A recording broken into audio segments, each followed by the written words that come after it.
Hey everyone, this is Deepak, and in this video I want to share with you some insight on following up with leads that you get from marketing. So I know we all have heard this multiple times that fortune is in follow-up, and when it comes to follow-up, there are a lot of different changes that have happened, and there's a lot of new things, but there's also a lot of fundamentals.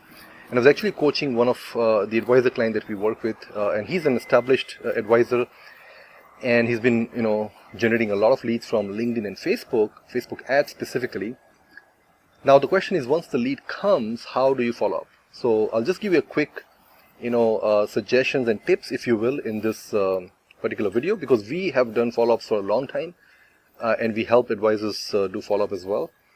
And it is really important. Like, if you want your marketing to convert into sales, and if you want to get rewarded in your marketing with sales and client and all that, you have to have follow-ups. We all have to do that. I just did that today morning in my case, in my business, with advisors as well. In fact, my day starts with the follow-up in the morning. That's typically the first thing I do, because that is the most important thing in any business. So I'll just give an example of a Facebook lead, or any kind of leads that you have purchased or you might have had from any acquisition channel.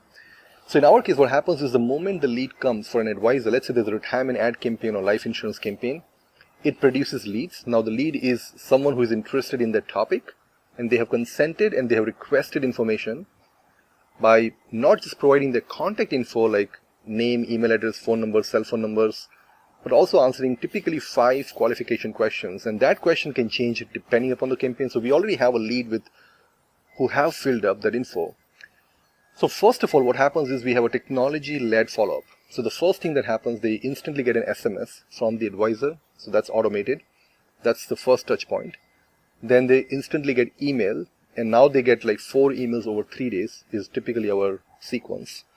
And that's the follow-up. That sends the link to book meeting, and it gives them the guide, or it gives them some information on insurance and stuff like that.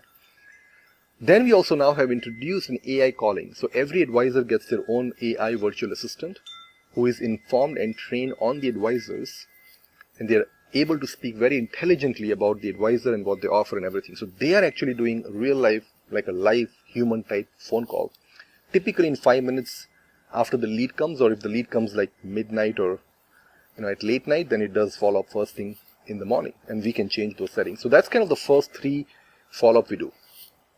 Now comes the most important follow-up. So the advisors also have to make phone calls. And I know many advisors don't like to do that.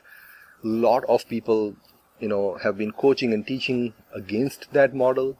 And yes, there are ways and funnels where you can completely eliminate phone calls and have fully automated meeting booking, which I have it as well. We call it a Nirvana campaign. If you see here, that's like my backyard Nirvana club, we call it. So we call it a Nirvana campaign, where you have a fully automated meeting generation. But that typically is only for very established advisors who are running significantly high ad budget, who also have really good video skills, and so on and so forth. So it's not typically for beginners or mid marketing knowledgeable advisor. So phone call becomes a very important thing. So we have a very good script. Typically you're phone calling them, asking them questions to make sure they got what they want, and so on and so forth. So the phone call becomes very important. And typically we advise, like, the AI is calling like 7 or 8 times in our case for the next 3 to 4 days. And we also advise the advisors to make a couple of phone calls for the next 3 days. After that, they probably are not going to convert, and you need to put them into a weekly email follow-up sequence, where you're sending them weekly emails. And in our case, Fintello, which is our software, allows advisors to put all this thing in place. Everything is automated. They update the lead, and now if they don't convert into appointment, which almost like 90 or 80% people don't. So let's say if you got 10 leads, if you can book 2 meetings, it's a good campaign, and you should keep producing those 10 leads. But what most advisors don't do, or poor job they do, is the 8 people that they get, they didn't do anything with them, or they send them some really useless newsletter emails. But if you send them a proper, what we call a nurture email, with different topics that is around the subject area that they selected originally, you'll see that you will have people convert into appointments month 2, month 3, month 4. I have done that for a long time. So then you go into that follow-up as well, which becomes an insane amount of follow-up. So anyway, if you're trying to get more clients, if you want to convert more leads, then this is going to be a framework. You need to have a technology-led follow-up. Then you need to really build a disciplined phone call skills. Don't kid yourself into it. Don't let anyone tell you that you don't have a phone call. You still need, but it's not a cold call. Okay, this is a follow-up call. And in our case, we almost frame it for advisors as a concierge support call that you're making to the lead. And there's a bit of a mindset shift that goes in. So you do that, and then you put them into a back-end email sequence. And I think if you do that, you have a good system that will convert. So if you're not converting leads, you're probably missing any of this stuff. So if you need any help, let us know, but hope this was helpful. Thanks a lot for watching this video. Bye.